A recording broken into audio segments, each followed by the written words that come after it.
ఈ బులెటిన్ ను సమర్పిస్తున్న వారు పటేల్ ఫంక్షన్ హాల్ దిర్సంపల్లి గ్రామం దోమా మండలం వికారాబాద్ జిల్లా.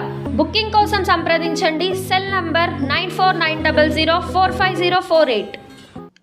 వికారాబాద్ జిల్లా పరిగిలోని ఈ నెల 6, 7, 8న నిర్వహిస్తున్న తబ్లికే జమాత్కు దూర ప్రాంతాల నుంచి వస్తున్న వారి కోసం మన్నెగూడ వాసులు మన్నెగూడ చౌరస్తాలో వారి కోసం భోజన, నీటి, నమాజ్ సదుపాయం ఏర్పాటు చేశామని స్థానికులు తెలిపారు. ఈ సందర్భంగా వారు మాట్లాడుతూ 5వ తేదీ నుండే ఈ సేవా కార్యక్రమం ప్రారంభిస్తామని, ఆఖరి తేదీ 8వ తేదీ వరకు రిటర్న్ వెళ్లే వారి కోసం భోజనం పార్సల్ చేసి పెడతామని అన్నారు. ఈ అవకాశాన్ని అందరూ సద్వినియోగం చేసుకోవాలని వారు కోరారు.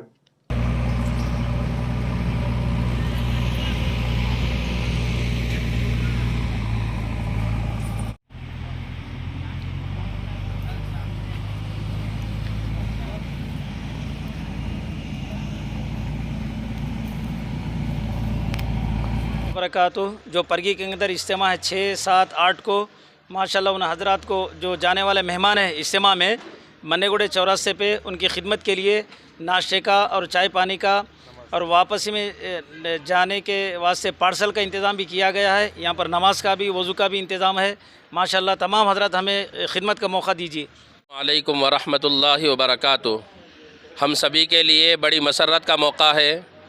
परगी में होने वाला जो इज्तिमा है 6, 7 और 8 को, वहाँ पर आने वाले मेहमानों के लिए यहाँ मन्नेगुड़ा चौरस्ते पर खाने का और नमाज का एहतमाम किया गया है। आप हजरात का इस्तकबाल करते हैं और खुश आमदीद कहते हैं। आप हजरात ज़रूर हमें खिदमत का मौका इनायत फ़रमाएँ। हमारी खिदमत इंशाअल्लाह जुमा की फ़जर से शुरू होगी और वापसी तक आप हजरात की खिदमत रहेगी और वापसी पर भी इंशाअल्लाह खाने के पैकेट वगैरह आपको बना कर देंगे।